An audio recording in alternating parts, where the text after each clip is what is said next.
વડોદરા શહેરના નિઝામપુરા ખાતે આવેલા નારી સંરક્ષણ ગૃહમાં એક યુવતી માટે 100 છોકરાઓના માંગા આવ્યા. અમદાવાદના એક મૂર્તિયાને પસંદ કરી અને આજે ધામધૂમથી લગ્ન પણ થયા. આ સમયે દીકરી ભાવુક બની ગઈ હતી. દીકરીને ધારાસભ્ય કેયુર રોકડિયાએ કન્યાદાન આપ્યું હતું અને તેની તમામ જવાબદારી પણ ઉપાડી લીધી હતી. દીપા જ્યારે 5 મહિનાની હતી ત્યારે વડોદરા શહેરના નિઝામપુરા બસ ડેપોમાંથી મળી આવી હતી.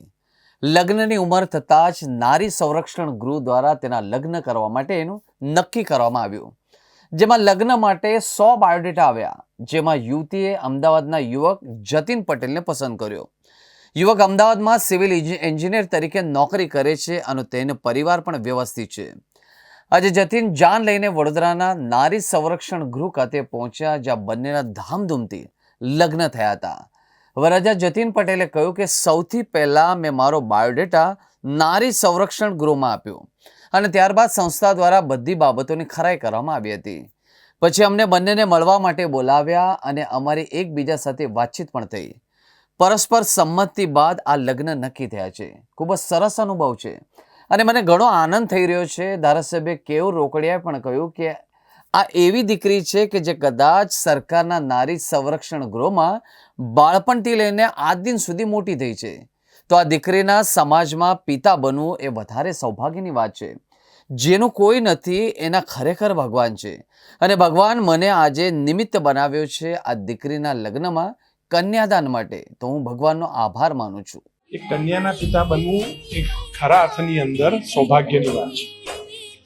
મારા ઘરે પણ દીકરી છે, પરંતુ આજે મને નારી સંરક્ષણ ગૃહની એક દીકરીની કન્યાના પિતા બનવાની મને તક આજે ભગવાને આપી છે. હું સૌથી પહેલો ભગવાનનો આ તબક્કે આભાર વ્યક્ત કરીશ. અને કન્યાદાન એ સૌથી મોટું દાન આ પૃથ્વી પરનું છે. અને નારી સંરક્ષણ ગૃહમાં જ નાનપણથી મોટી થયેલી દીકરીના આજે લગ્ન કરાવી રહ્યા છે અને એનું કન્યાદાન કરવાની તક મળી છે. હું ખરેખર મારી જાતને સૌભાગ્યશાળી છું. નારી સંરક્ષણ ગૃહના અધિકારીઓ જ્યારે મને પહેલી વાર મળ્યા હતા ત્યારે મને અહીંની વ્યવસ્થાઓ વિશેની ચર્ચા કરી. મને કહ્યું હતું કે તમે કોઈ પણ ચિંતા ના કરો, જે કંઈ કરવાનું હશે એ બધું હવે હું કરીશ. અને દીકરીએ પણ મને જે કંઈ કહ્યું છે, મને જે ડિમાન્ડ કરી છે કન્યાદાન કરી, એ બધી વસ્તુઓ પૂરતા કરવાનો મેં પ્રયત્ન કર્યો છે.